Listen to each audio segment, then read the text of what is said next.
So as you all know, recently I had an amazing stretch of reading. I read all 7 Dungeon Crawler Carl books in 20 days. I had other stuff I was reading at the same time. And then to force myself through the book binge hangover that I thought I might get, I just slammed down 5 more books, 2 of which were rereads. And I thought, yes, I've gotten through it. And I was wrong. I DNF'd the next 3 books I tried to read. I did it in 24 hours. Tried 3 different books. I got at least 20% of the way through each one, and I just couldn't do it. One of them I got halfway through. And that's okay. It is perfectly fine to just realize that books aren't working for you. I was really kind of upset with myself because I was struggling so hard to read the books, and I thought it was just maybe this isn't my weekend. Maybe I'm not computing things correctly with my brain. So I tried to reread, and I reread Nightmare in Pink, one of my favorite Travis McGee novels, and it was perfect. I had such a great time with it. I had so much to say about it, and I was firing on all cylinders. And I'm thinking, what is wrong with me then? Was it those books? Was it me? And I think it was a mix of both. So what I want to do is I just want to talk about all 3 books and why I DNF'd them and kind of what they were about and why it's fine to DNF stuff. You are going to encounter books that you just aren't feeling like they're just not for you. I think that all of those really good books that I've read over the last month kind of helped reinforce that in my mind that I have certain things I like. And if a book isn't doing it, I don't have to force myself to read them. Now, there's a fine line in that because sometimes you will start a book and be like, it's not for me. And you jump out, 20 pages in, and it's like, you don't even know what the book's about 20 pages in. So unless it's specifically the exact way the author is writing, like their style, then I don't think that you should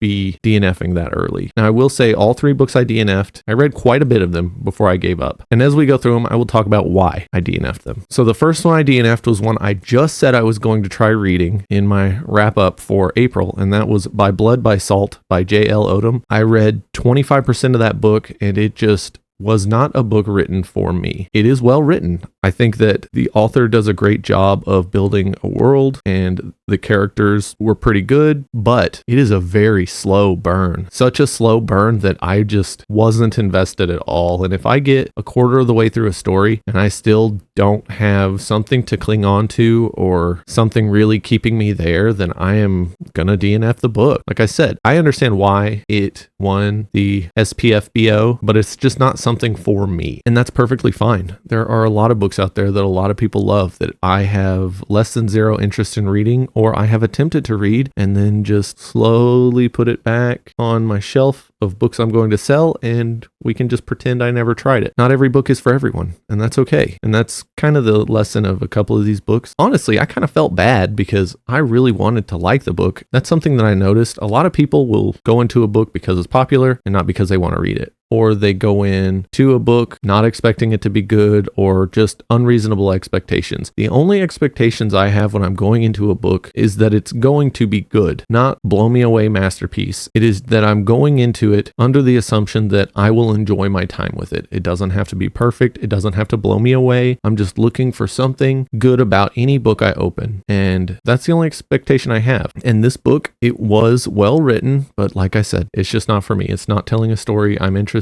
in. It didn't help that it takes place in a desert, and the only desert book I really enjoy is Dead House Gates. So let's just move on to the next one. The next one I read, I was warned that it was bad, and I didn't listen. And you know what? I got what I deserved. I tried reading Tarnsman of Gore by John Norman. It's from the 1960s, and it is a Edgar Rice Burroughs Sword and Planet ripoff, I guess. I guess ripoff is a little strong. Very poor copy. Let's call it that. So the best way to sum up this book is the author took the whole vibe and aesthetic and storytelling style of Edgar Rice Burroughs and John Carter of Mars and removed the blatant racism and all of the fun and action. It's really weird. It's like an exposition fire hose about really stupid stuff. The story is literally John Carter of Mars, like the kind of way he gets to a planet that's it's in our solar system, or maybe it's not. It's the counter planet to Earth, so it's on the opposite side of the sun. That's why we can never see it. That's like their whole reasoning behind it. And the main character is very boring. The other characters are even more boring. Somehow this book managed to make taming a bird that is the size of a dragon make me want to go to sleep. It was so bad. I should have listened. And then I heard that it just gets worse because like not only is the prose awful and it's slow paced, but then it becomes like this male power fantasy that's like all about dominating women or something. And I'm like, I don't know about that. I was kind of hoping that it would be something interesting because it has such cool artwork on the covers, which I should have known. Book from the 60s, cool artwork cover. There's a, 50-50 chance it's a real stinker. This one is on me.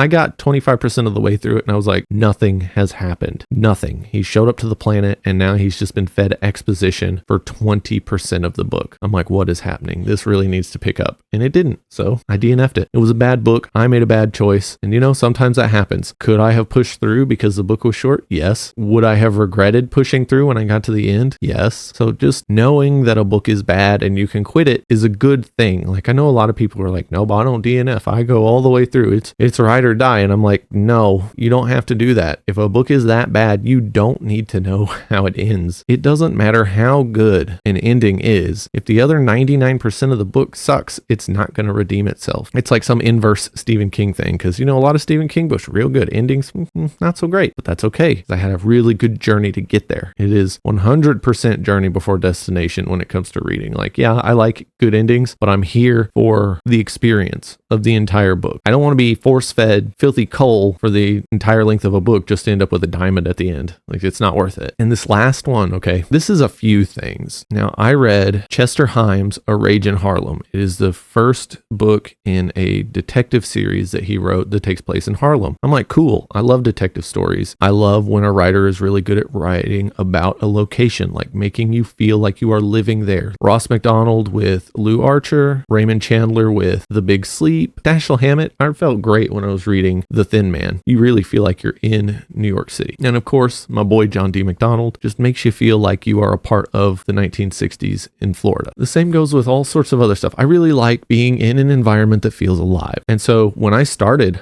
A Rage in Harlem, I was like, wow, this is great. I love this writing. The dialogue's cool. The way he writes Harlem of the late 1950s is amazing. The problem is you don't meet the detectives, the main characters, until 25% of the way through the book. The first 25% was you following a dumbass around as he does more dumbass things. It's just nonstop. Wow, can this guy get any dumber? Oh, he did get dumber. It drove me nuts. It starts with the guy getting like conned in this like, I can turn a $10 bill into a $100 bill with this magic paper and I put it in the oven. And it's like, what idiot falls for that? Even in 1958. And then he gets hustled from that. So he moves on and he's like, I gotta get money. I gotta get money. And he gets like harassed by this obviously fake cop. Chester Himes is telegraphing 100% this is a fake cop. Sorry if this is big spoilers, but it's like the first chapter of the book, basically. Like, it is obvious that this is a fake cop and this moron falls for it. So then he ends up doing all sorts of schemes and stealing stuff, trying to get back the money that he has to have. He's like, I got to get back that $1,500 that I lost. So I'm going to go take this $500 and I am going to bet on craps at this illegal betting institution here in Harlem, because surely that is the fastest way for me to get back this money. It's just so frustrating. And then he ends up being like, well, I guess everything else has failed. I'm going to go ask for help from my junkie brother that never came up until now, but it's really convenient that I have somewhere to go where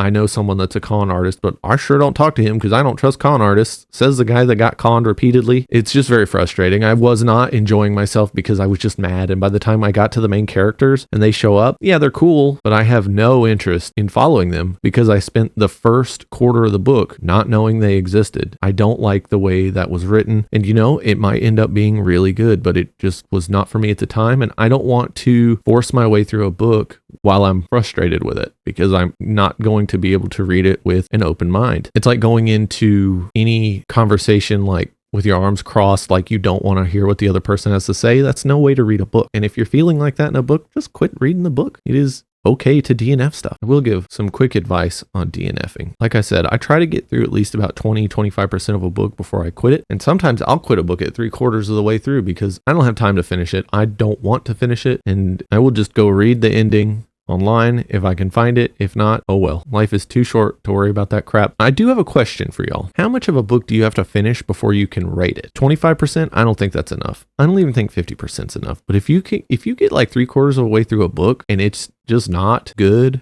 or just feels wrong, I think it's probably okay to review books like that, especially if you kind of figure out what the rest of the story is and maybe read the ending. Maybe that's a bit of a stretch. Maybe you should finish the book all the way. I don't think a good ending can fix a book you thought was crap all the way through. You can't gold leaf a turd and say that it's good. Let me know in the comments what you do when it comes to DNFing. Are you a never DNFer? Are you a I DNF too quickly? You know, we got this big spectrum of readers on BookTube, and I always find it interesting what people's justifications are for quitting a book. I don't mean you have to justify quitting, but I really like to know kind of why people quit reading some books. I mean, I DNF'd Babel 17 a little over 50% of the way through and gave it a rating because that book was bad. I didn't like anything about it, and it was just so frustrating. And even after other people have kind of described to me what they enjoy about it, I was just like, nope, that ain't for me. I just wanted to fire this up and talk about it being okay to DNF. You can quit books. The books will forgive you, and I will forgive you for what little that counts. Thanks for watching,